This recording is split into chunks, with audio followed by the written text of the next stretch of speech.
We can use it, and that's why we are here. Our daily life is our temple and our religion. Our theme for the month of May, the merry month of May, is Miracles in May, where we put our focus on miracles. We believe that miracles are natural. For 25 years, I facilitated A Course in Miracles. And one thing I became so clear on, that the main focus in A Course in Miracles was that love waits on welcome, not on time, and that nothing real can be threatened, nothing unreal exists.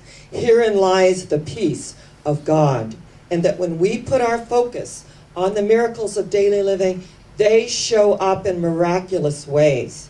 Our affirmation for the month is that we accept our good and our unexpected good. I have a little label inside my mailbox. And I love my mailman. His name's Marshall, and he's just wonderful. And one day the gardener let all my dogs, I just moved in, all my dogs out, they're all puppies. And he came around the block, and I had not noticed that the gardener had let them all out. And he said, special delivery. There was Sir Lancelot, there was Merlin, and there was Sedona in his mail truck. So this is a very special man, right? Very special. And I have on the label that I accept my good and my unexpected good, that only good comes to me through this vehicle, my mailbox, and only good goes from me. And he said, I love that affirmation, Dr. Sharron. Just love it. You're the only one I know that I open up, I open up the mailbox and I accept my good and my unexpected good through this vehicle. That everything is a vehicle of energy. Everything is energy. And we look at miracles are natural, and the whole quote is, miracles are natural. When they do not occur, something has gone wrong. So it is presupposing that miracles are natural, just like in the Bible where it states, love thy neighbor as thyself, which is presupposing that we do love ourselves, that we do acknowledge ourselves, that we have a good self-image, that we impart this energy one to the other. It is a positive exchange of energy. Albert Einstein stated, I believe I live in a friendly universe. When we believe that we live in a friendly universe, that good comes to us, and that when we are experiencing the waves of life, and the analogy where Jesus was in the boat and he was with his disciples and he fell asleep, and suddenly, the waves came and the disciples became very frightened. And they awakened Jesus and said, we're going to drown. This is a storm. And Jesus just looked out and he placed his hand out over the waves and he said, peace, be still. And the energy calmed. And this beautiful, beautiful, our sacred mythology, don't we love it? He walked out over the waves. And he said, come on, Peter, you can do the same. Peter walked out. And he was walking on the water. And then suddenly he looked down and realized, oh my God, I'm walking on water here. This is not, this isn't possible. And what did he do? He started to sink. Jesus stretched forth his hand. Peter came up and he said, oh, ye of little faith. Oh, ye of little faith. We can walk over the waves or the storms in our lives if we have a spiritual foundation. Every time I hear about some movie star or some celebrity, taking their own life or dying on an overdose of drugs, I think, and I bless them on their way, knowing that we have a spiritual life. And when we have a spiritual life, we move through those difficult situations. We move through the energies that come upon us, because we know that this too shall pass, but God's love, God's truth, God's beauty, the energy of the universe is for us. I believe also that we live in a friendly universe. One of my favorite books on the planet is Sidney Poitier's This Life. I read it 30 years ago. And he is so very clear that he believed in a friendly force, he called it. And he said, when I came to this country at 15 years old, I sneaked in. I was an illegal alien. I couldn't really speak very well. I couldn't read. And he said, I washed dishes in the Waldorf Astoria in New York. And an old Jewish man with great white bushy eyebrows sat down with me every night at 11 p.m. and he taught me how to read from the newspaper. There is something of him in everything I do. And I don't know whether he's alive or dead, but there is something of him in everything I do. To me, it's a miracle. Touched by a miracle, the energy of a person who cares. A person who extends their hand, lifts us up, moves us beyond where we were. Those mentors, those teachers, those energies, when the student is ready, the teacher appears energetically. When we are ready for the miracle appears. It opens. We walk over the waves, the storms, the emotional stuff that we go through in this world of conditions, appearances, and just amazing. I mean, when we look at some of the things that are going on, it is amazing.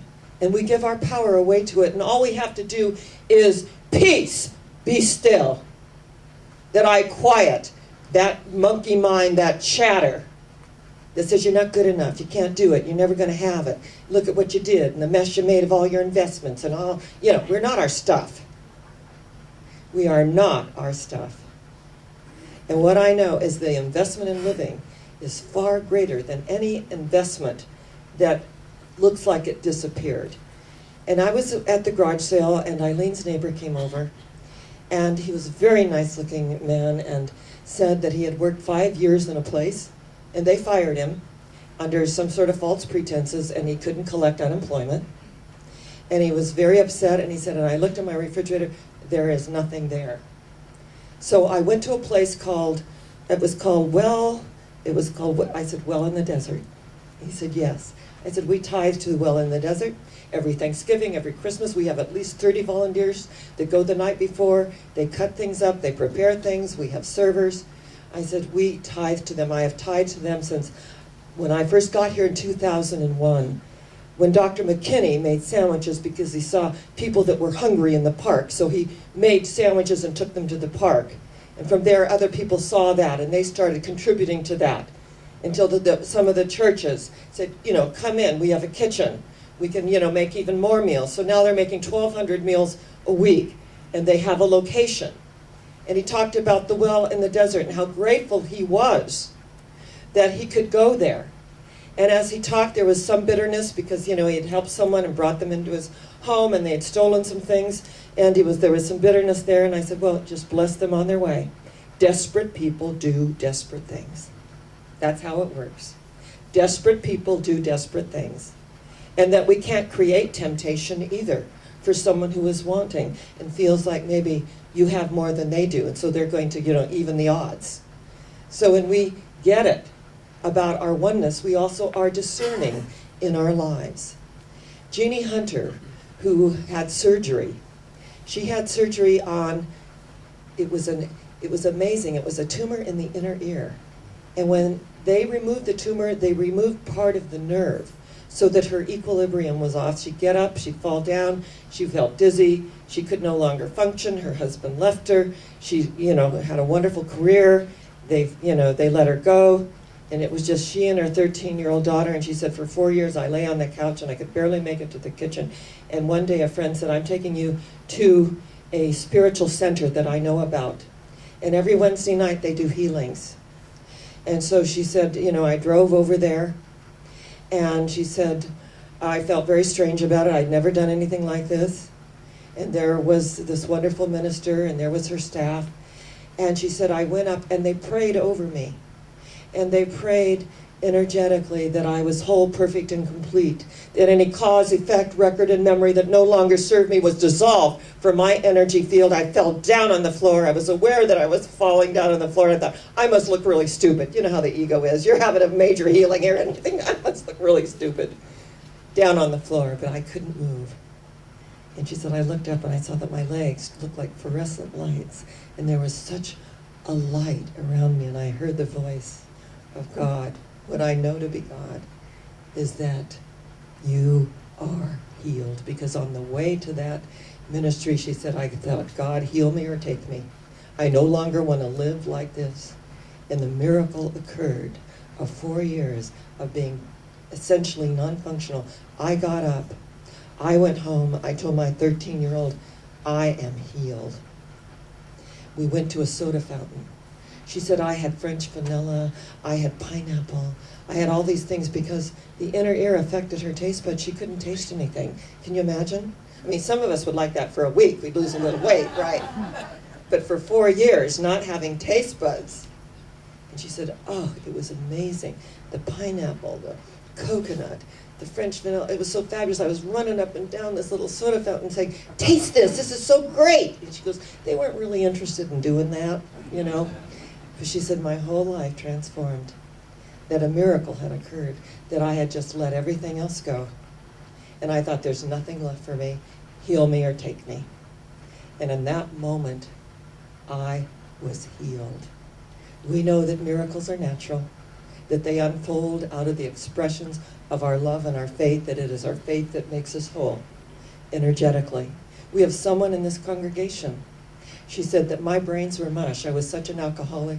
She said my brains were mush, and I was in a mental institute. And today, at Hoag Hospital in Huntington Beach, she is the senior nurse in charge of the chemically dependent. That something happened within her. She picked up her bed and she walked and she served. The Apostle Paul said, out of my weakness I find my perfect strength. And out of my weakness, these things that have defined me, I extend to others. One of the books that Reverend Dennis picked up yesterday was An Unhappy Child is a Requisite for a Spiritual Person. I said, I could have written that, you know. That we take these experiences and we mold them into something beautiful. All the broken glass in our lives can create a beautiful mosaic, a work of art. It is our life. It is the energy that we allow to move through us, and that we do all fall down. You know, I was in the garden the other day and I was moving the hose, and I have some pavers along where the grass is, and my slipper caught on the paver, and I mean, I went flying. Oh, it was neat for a minute. I'm defying the laws of gravity. I believe I can fly. Plop. Not. And I lay there, thoroughly embarrassed and happy that no one saw me do this. I had my family staying with me. I'm laying there, and I think, oh, God, did I break anything? I've never broken anything in my life. God, just, you know, just let me just move through this. So I look down, and I can't move my little finger, and I'm laying there, and, you know, and my knee hurts, and I've got a big thing on my elbow, and think, this is just really dumb. I mean, how did this happen? And so I said, just get me up now. So I got up, and I sort of limped in the house. Can't move my little finger, but just maybe a tiny bit. And it's black and blue, like, you know. So my daughter says, what happened, Mother? You know, she's my mother now. That's how that works. What happened?